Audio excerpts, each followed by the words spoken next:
things might seem very intense, and it might look like we're going to come out of this terror and divided with so much hate. But at the same time, we can never really tell. This is a country where religion is taken very seriously, and hopefully, yeah, hopefully that helps us out. And to the final case down right now, I think the most important thing to me, as far as all this is going, is the healthcare workers. I don't know what's your opinion on how our healthcare is taking this here in Nigeria. I mean, with the workers and everything generally in the healthcare system. So I tend to sit this one out, largely because my sister is a surgeon, so she still goes to work at this point in time. So you can understand how stressful this is for my family at this, having her just be out there every day, regardless of the fact that this thing is possible.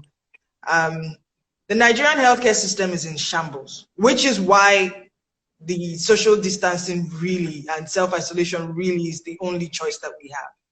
We don't have adequate healthcare. We don't have adequate workers. We don't have adequate equipment. In fact, like on every single front, we are severely lacking, like severely. So when people talk and I listen to them and I'm like, you don't even know the reality of the situation on ground. Most people just talk because they want to talk.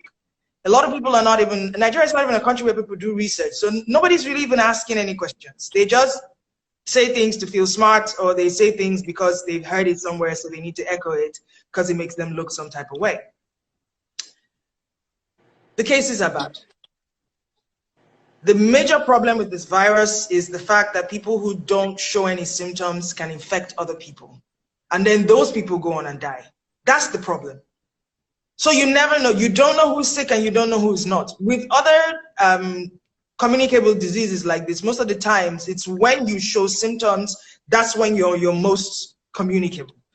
In this case, that's not the point. They found out that people who don't show any symptoms at all have the capacity to infect a wide range of people. That is a very big problem. We don't have adequate testing, so a lot of healthcare workers cannot get tested, and they are in front of this thing every single day. The basic PPE costs 50,000 naira. I don't know how many health workers can afford that at this point in time.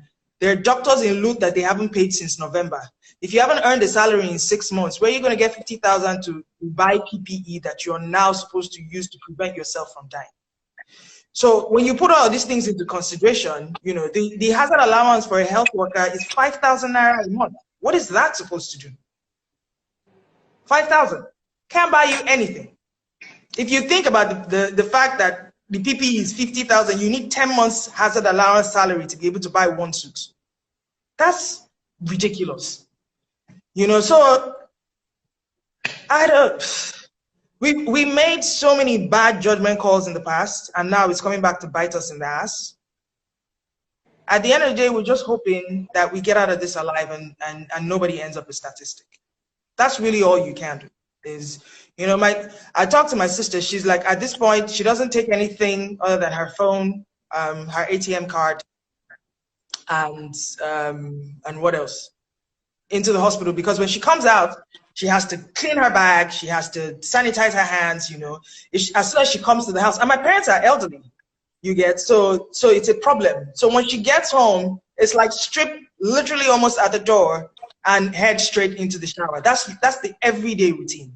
I have doctor friends in the States who say they don't even come in the house. Like a friend of mine had to build a makeshift bathroom in her garage so that she could take a shower, because she has young kids and all they want to do when they see her is hug her.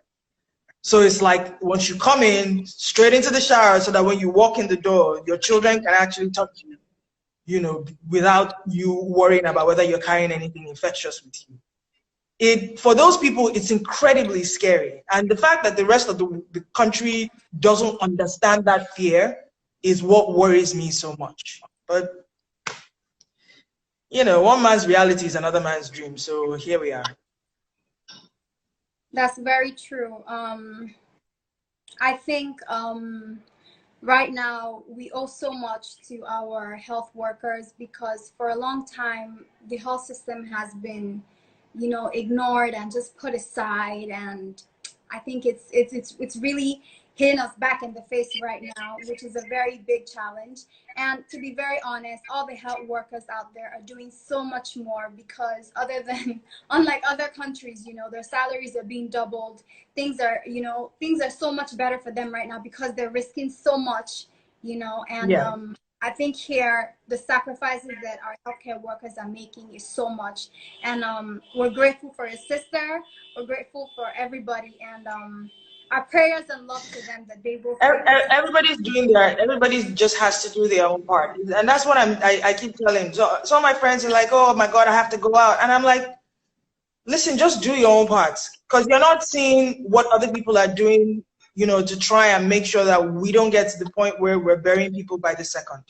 So if it means, I get that staying at home or staying in one place is problematic. I understand that, people are suffering boredom. A lot of people are going to have issues with like mental situations. Some people have anxiety disorders. I understand all of these things. I empathize with all of these things. However, you're still alive. And that is the most important thing. And if you don't know, a friend of mine says they're already burying people by the second in Kano. Yes, I saw that. That was interesting, because they said they had buried 70 people within 2 days. And then they said they were investigating the deaths. And I'm like, but you're in the middle of a global pandemic. How is that not the first thing that you test for if you have these number of deaths, in these 2 days? And I don't know if that information is getting to people out here, because I don't feel like they understand. Do you know what it means to dig 70 days in 2 days? That's a staggering number of people to lose in 2 days. Yeah, and their test center has been contaminated. They now have to test in Abuja.